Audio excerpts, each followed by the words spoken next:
जरूरी सूचना है आप सभी स्टूडेंट्स के लिए। स्टडी फॉर सिविल सर्विसेज का Android app Google play store में आ चुका है, उसको प्लीज तुरंत इंस्टॉल कर लीजिए। और अगर आप स्टडी फॉर सिविल सर्विसेज के सिर्फ ऐप से कोई भी कोर्स, कोई भी पीडीएफ परचेस करते हैं तो उसमें अप्लाई कूपन, अगर आप ज्ञान सर जो है आप उसमें अप्लाई करते हैं, ये कूपन कोड है, तो उसमें 20% फीस तुरंत माफ हो जाएगी। मतलब 20% डिस्काउंट तुरंत उसमें लग जाएगा। ज्ञान सर लिखना है, नॉर्मली ज्ञान सर, स्मॉल लेटर में है सब कुछ, कोई स्पेस नहीं, कोई कॉलम नहीं, सिर्फ ज्ञान सर, GYANSIR। इस तरह से अगर कूपन कोड लगाते हैं आप ऐप में बाई करने से पहले, जो अप्लाई कूपन वाले में आता है, तो 20% का डिस्काउंट तुरंत मिलेगा। वीडियो देखिए। साथियों, एक बार फिर से आपका स्वागत है यूपीपीएससी बेस्ट ऑनलाइन कोचिंग के इस यूट्यूब चैनल पर। फ्रेंड्स, आज की इस क्लास में हम लोग सिख धर्म के प्रमुख गुरुओं के बारे में समझेंगे। इससे पहले की क्लास में हम लोगों ने ये देखा था कि सिख धर्म की स्थापना गुरु नानक जी के द्वारा किया जाता है और उनके उत्तराधिकारी होते लहना, जिन्हें के बाद में गुरु अंगद के नाम से जाना जाता है। तो आज की क्लास में गुरु अंगद के उत्तराधिकारी होते हैं रामदास, अमरदास, माफ कीजिएगा मैं रामदास बोल गया, अमरदास के बारे में समझेंगे और प्रमुख गुरुओं की चर्चा करेंगे। तो स्टार्ट करते हैं आज के इस इंटरेस्टिंग सेशन को। इससे पहले आप वीडियो को लाइक कर दीजिएगा और चैनल पर अगर पहली बार विजिट किए तो सब्सक्राइब करना ना भूलिएगा। देखिए दोस्तों, अमरदास का जो शासन होता है, शासन का मतलब जब तक ये गुरु होते हैं 1552 से लेके 1574 तक होते हैं। ये अकबर के समकालीन थे। तो समकालीन वाले प्रश्न बहुत बनते हैं कि किस शासक के समकालीन कौन था। तो अकबर के समकालीन थे अमरदास। इन्होंने अपनी गद्दी गोइंदवाल में स्थापित की थी। इन्होंने यहाँ पर एक बावड़ी का निर्माण कराया, जिसके बारे में एक कहावत प्रचलित थी कि इसका पानी पीने से सभी रोग दूर हो जाते हैं। तो गोइंदवाल में एक बावड़ी स्थापित कराया जाता है अमरदास के द्वारा, और ऐसी मतलब कहावतें वहाँ पे प्रसिद्ध हुई कि अगर इस पानी को आप पीते हैं तो आपके सभी रोग मिट जाएंगे। इन्होंने नियम बनाया कि कोई भी व्यक्ति बिना लंगर में भोजन किए गुरु से नहीं मिल सकता। मतलब सबको समानता में बांधने का इन्होंने कार्य किया। लंगर में भोजन किए करेंगे तभी गुरु से आपकी मुलाकात होगी। गुरु अमरदास ने अपने उपदेशों के प्रचार प्रसार के लिए 22 गद्दियों की स्थापना की और हर गद्दी में एक एक महंत की नियुक्ति की थी। तो ये भी आपको याद रखना है कि अमरदास ने अपने उपदेशों को प्रचारित करने के लिए क्या किया, 22 गद्दी स्थापित करा दिया और हर गद्दी में एक एक महंत रख दिया गया। सम्राट अकबर इनसे मिलने के लिए स्वयं गोइंदवाल गया था। ये गोइंदवाल में अपनी गद्दी स्थापित किए थे और यहीं पर अकबर आए थे इनसे मुलाकात करने के लिए। अकबर ने अमरदास की बेटी बीबी भानी के नाम कुछ जमीन दी। अमरदास ने अपने दामाद एवं शिष्य रामदास को अपना उत्तराधिकारी बनाया। तो अमरदास की बेटी होती है बीबी भानी, इनके नाम पे अकबर कुछ जमीन देते हैं और बाद में इनका गुरु अमरदास के उत्तराधिकारी बनते हैं रामदास, जो कि इनके दामाद होते हैं और शिष्य भी रहते हैं। तो अगला जो शिक्षा क्रम चलेगा या अगला जो हम लोग समझेंगे, रामदास के बारे में समझेंगे। रामदास 1574 से लेकर 1681 तक ये गुरु रहते हैं। देखिए 1681, अब माफ कीजिएगा क्या मैं आज बोल रहा हूँ, 1681 बोल रहा हूँ, 1581 अगर देखा जाए अकबर की जो मृत्यु होती है 1600 के बाद होती है। तो यहाँ भी अकबर का शासनकाल होगा, मतलब रामदास भी अकबर के समकालीन होते हैं। ये अकबर के समकालीन थे तथा अमरदास के दामाद थे। दोनों पॉइंट क्लियर हो गया। अकबर ने इन्हें 500 बीघा जमीन प्रदान की। तो अकबर ने इन्हें 500 बीघा जमीन दिया था और इसी जमीन पर ये अमृतसर शहर जो आज का है इन्होंने बसाया था। इसी जमीन पर इन्होंने अमृतसर नामक शहर बसाया। पहले इस नगर का नाम रामदासपुर था। तो जो ये अमृतसर आज का है, पहले इसे रामदासपुर कहते थे। इन्होंने इस नगर के निर्माण के लिए धन की जो आवश्यकता थी, इसके कारण अपने अनुयायियों को पैसा वसूलने के लिए भेजा और इन अनुयायियों को रामदासी कहा जाता था। रामदासी कौन होते थे? जो पैसा वसूलने गए थे उन्हीं को रामदासी कहते थे। गुरु रामदास के शिष्य थे। रामदास ने अपने तीसरे पुत्र अर्जुन को उत्तराधिकारी नियुक्त करके गुरु का पद पैतृक बना दिया। इन्होंने क्या किया, इनका जो पुत्र है अर्जुन, इसको इन्होंने उत्तराधिकारी बना दिया और यहाँ से जो गुरु का पद है ये पैतृक बन गया। दोस्तों, अगर आप पीसीएस की कंप्लीट प्रिपरेशन करना चाहते हैं तो आप टीम के पेड कोर्सेज से जुड़ सकते हैं, जिसके लिए आप इनमें से किसी भी नंबर पे कॉल या व्हाट्सएप करके जानकारी प्राप्त कर सकते हैं। ये ज्ञान सर का व्हाट्सएप नंबर है, आप यहाँ से व्हाट्सएप के माध्यम से जानकारी ले सकते हैं। और जिन साथियों ने अभी तक स्टडी फॉर सिविल सर्विसेज का एप्लीकेशन इंस्टॉल नहीं किया वो जरूर करेंगे, क्योंकि एप्लीकेशन के माध्यम से अगर आप किसी कोर्स को परचेस करते हैं तो आपको डिस्काउंट मिलेगा। आगे बढ़ते हैं। देखिए अगले जो गुरु होते हैं अर्जुन देव है। अर्जुन देव 1581 से लेकर 1606 तक गुरु रहते हैं। इन्हें सच्चा बादशाह भी कहा जाता है। सच्चा बादशाह ये उपाधि किसकी? अर्जुन देव जी की है। इन्होंने रामदासपुर में अमृतसर तालाब और संतोषसर तालाब स्थापित करवाया था। तो अमृतसर तालाब और संतोषसर तालाब किसने बनवाया? अर्जुन देव ने बनवाया। अमृतसर तालाब के मध्य में 1589 ईस्वी में हरमिंदर साहब का निर्माण करवाया गया। हरमिंदर साहब कहाँ पर है? ये जो अमृतसर तालाब है इसके मध्य में है। इसकी आधारशिला कादरी संप्रदाय के प्रसिद्ध संत मियां मीर द्वारा रखी गई थी। अर्जुन देव ने तरन तारण और करतारपुर नामक नगर का निर्माण करवाया था। 1595 ईस्वी में ब्यास नदी के तट पर गोविंदपुर नामक शहर बसाया। तो गोविंदपुर नामक शहर अर्जुन देव जी के द्वारा बसाया गया है। इन्होंने नगर के निर्माण के लिए अपने अनुयायियों को पैसा वसूलने के लिए भेजा, जो मनसत और मेउरा कहे जाते थे। तो मेउरा और मनसत कौन थे?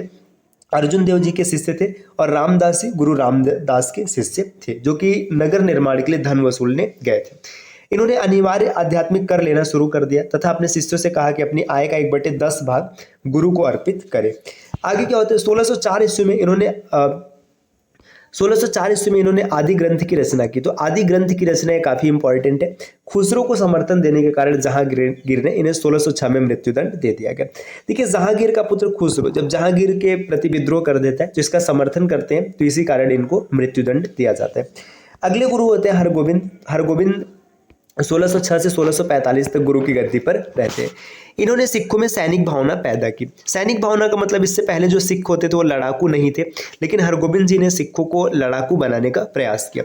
सैनिक शिक्षा प्रारंभ की तथा स्वयं की रक्षा के लिए शस्त्र धारण करने की भी आज्ञा दी। इस तरह सिखों को लड़ाकू जाति के रूप में परिवर्तित करने का कार्य किया। इन्होंने अमृतसर नगर की किलेबंदी कराई और यहाँ 12 फुट ऊंचा अकाल तख्त का निर्माण करवाया।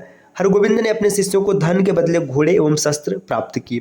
देखिए, इन्होंने धन के बदले क्या है? घोड़ा और शस्त्र ये लिया। इन्होंने शिष्यों को मांसाहार की आज्ञा दी। अपने पिता की जुर्माने की रकम न चुकाने के कारण जहांगीर ने इन्हें 2 वर्ष तक ग्वालियर के किले में कैद रखा।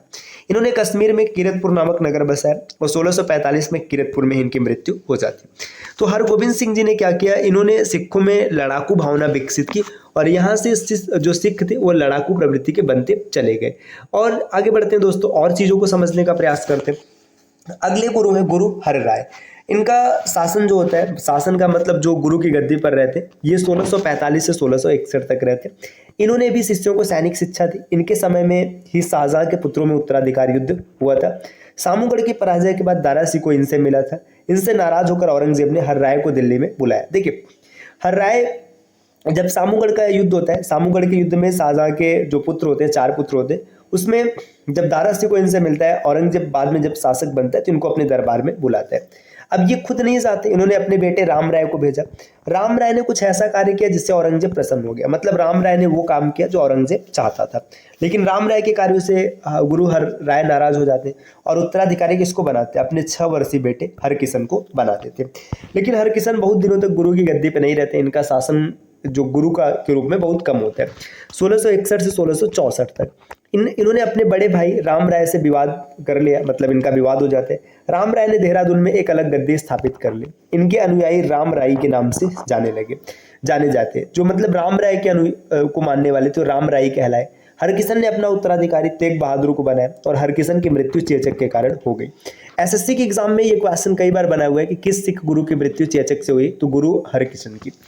तेग बहादुर 1664 से लेकर 1675 तक ये गुरु की गद्दी पर रहते हैं। ये हरगोविंद के पुत्र थे। इनके समय में उत्तराधिकार के लिए झगड़ा प्रारंभ हो गया। इन्होंने अपना स्थान अमृतसर की जगह मखोवाली में बनाया। 1675 ईस्वी में औरंगजेब ने तेग बहादुर को दिल्ली बुलवाया और इस्लाम स्वीकार करने को कहा। 5 दिन की कठिन यातना होती है और इसके बाद इनको मृत्युदंड दे दिया जाता है। तो गुरु तेग बहादुर की हत्या कर देता औरंगजेब, ये जरूर याद रखिएगा।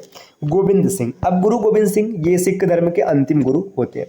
सिखों के 10वें और अंतिम गुरु थे। इनका जन्म 1666 ईस्वी में पटना में हुआ था। इन्होंने मखोवाल के पास आनंदपुर नगर की स्थापना की और वहीं पर अपनी गद्दी स्थापित की। गोविंद सिंह की 2 पत्नियां सुंदरी एवं जीतू, इससे 4 पुत्र उत्पन्न हुए। देखिए, गुरु गोविंद सिंह जी की 2 पत्नियां थी, एक का नाम सुंदरी और दूसरी का नाम जीतू था। इनके 4 पुत्र अजीत सिंह, जुझारू सिंह, जोरावर सिंह और फतेह सिंह। और आगे बढ़ते हैं दोस्तों, यहाँ पे दिया हुआ है कि गोविंद सिंह को सिरमौर के शासक मेदिनी प्रकाश ने अपने यहाँ आमंत्रित किया, इसलिए ये सिरमौर पहुंचे। इन्हें पहाड़ी क्षेत्र बहुत पसंद आया और इन्होंने वहाँ पे पाउंटा हिमाचल प्रदेश में नामक स्थान की स्थापना की। पाउंटा में श्री गोविंद सिंह जी ने क्या किया? सेनापति के रूप में 1000 से अधिक सिख शिष्यों को सैनिक का प्रशिक्षण दिया, अर्थात सिखों को लड़ाकू सैनिक बना दिया। कृष्ण अवतार नामक ग्रंथ की रचना इन्होंने पाउंटा में किया है। इनकी आत्मकथा का नाम है विचित्र नाटक और इनकी एक अन्य पुस्तक है चंदी दीवर। ये सब जरूर याद रखिएगा। श्रीनगर के शासक फतेह शाह ने इनके बढ़ते प्रभाव के कारण पहाड़ी प्रमुखों के साथ भगनी पर आक्रमण कर दिया। इस युद्ध में गोविंद सिंह विजयी रहे। देखिए, जब ये पहाड़ी क्षेत्रों में रहने लगे तो वहां पे श्रीनगर के जो शासक होते हैं इनके ऊपर हमला कर देते हैं। इस युद्ध के बाद गोविंद सिंह ने सुरक्षा की दृष्टि से 4 किले बनवाने के आदेश दिए। ये चारों किले आनंदपुर किरतपुर के मध्य हैं, जैसे देखिए आनंदगढ़, केशगढ़, लौहगढ़ और फतेहगढ़। इन किलों का निर्माण 1688 से 1690 के बीच में किया गया है। कलापुर के शासक भीमचंद्र ने गोविंद सिंह की सहायता की प्रार्थना की, फलस्वरूप नादौन का युद्ध हुआ है। देखिए, ये कलापुर के शासक है भीमचंद्र, इन्होंने गोविंद सिंह से कहा कि आप मेरी सहायता कीजिए और इसी का परिणाम रहा कि नादौन का युद्ध होता है। नादौन का युद्ध 1690 में होता है। यहाँ पर क्या दिया है, इस युद्ध में पहाड़ी सेना की तरफ से गोविंद सिंह ने मुगल सेना का मुकाबला किया। इस युद्ध में गोविंद सिंह विजयी रहे। तो बस इतना याद रखिएगा, नादौन का युद्ध, इसमें पहाड़ी सेना का जो समर्थन करते गोविंद सिंह जी करते हैं और मुगलों के खिलाफ युद्ध होता है, इसमें ये विजयी होते हैं। अब यहाँ पर है खालसा की स्थापना। खालसा सिख धर्म में प्रमुख स्थान है, तो खालसा के बारे में हम लोग विस्तार से समझेंगे कि खालसा पंथ क्या है। इसके बारे में एक एक बिंदुओं पर चर्चा करेंगे। कोई भी ऐसा टॉपिक नहीं छूटेगा जो आपके एग्जाम के लिए इंपॉर्टेंट हो और आपको ना बताया जाए। तो दोस्तों, अगली क्लास में मिलेंगे कुछ इंटरेस्टिंग सेशन के साथ, कुछ इंटरेस्टिंग पॉइंट्स के साथ। मिलते हैं आपसे नेक्स्ट वीडियो में, तब तक के लिए नमस्कार।